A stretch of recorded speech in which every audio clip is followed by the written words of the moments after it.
சிம்பிளாக ஈஸியாக ஈவினிங் ஸ்நாக்ஸ்க்கு மொறு மொறுன்னு கிறிஸ்பியாக கோதுமை மாவு யூஸ் பண்ணி பிஸ்கெட்ஸ் எப்படி செய்கிறதுன்னு பார்க்கலாம் வாங்க. அதுக்கு 3 கப் அளவுக்கு கோதுமை மாவு எடுத்து வச்சுருக்கேன். இந்த கப்பில் தான் மெஷர் பண்ணுறேன். நீங்கள் எந்த கப் வேணாலும் எடுத்துக்கலாம். 3 கப் கோதுமை மாவு. அதே கப்பில் அரை கப்புக்கும் கொஞ்சம் எக்ஸ்ட்ரா சர்க்கரை எடுத்துக்கிறேன். 3 ஏலக்காய். சர்க்கரையை நல்லா மிக்ஸி ஜாரில் போட்டு அடித்து பவுட்ரு பண்ணி எடுத்துகிட்டு வந்து அதோடு சேர்த்துக்கலாம். அதோட ஒரு அரை கப் அளவுக்கு ரவையையும் சேர்த்துக்கலாம்.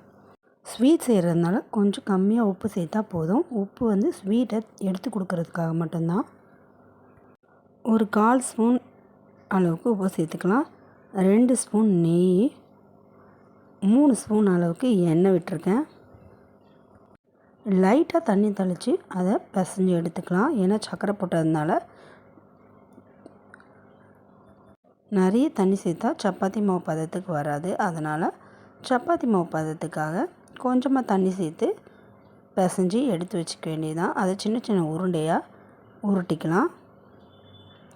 இப்போ அந்த உருண்டைகளை நல்லா திரட்டி மாவு கொஞ்சம் சேர்த்து திரட்டினீங்கன்னா ஒட்டாமல் வரும். அதனால் மாவு தடவிட்டு திரட்டிக்கோங்க. கத்தியை வச்சு இது மாதிரி கீறிட்டு சின்ன சின்னதாக கட் பண்ணி எடுத்து போட்டுக்க வேண்டியதுதான். ஒரு பிளேட்டில் வானலில் எண்ணெய் வச்சு எண்ணெய் சூடானதும் பொரித்து எடுத்திங்கன்னா கிறிஸ்பியான மொறு மொறு கோதுமை மாவு பிஸ்கெட் ரெடி. இது உடம்புக்கு ரொம்ப ஹெல்த்தியானதும் கூட. இது மாதிரி ஈவினிங் ஸ்நாக்ஸ் செஞ்சு வச்சிங்கன்னா ஸ்கூல் விட்டு வர குழந்தைங்களும் குஷியாகிடுவாங்க. இது செய்யவும் ரொம்ப டைம் எடுக்காது. ரொம்ப சிம்பிளாகவும் ஈஸியாகவும் செஞ்சு முடிச்சிடலாம்.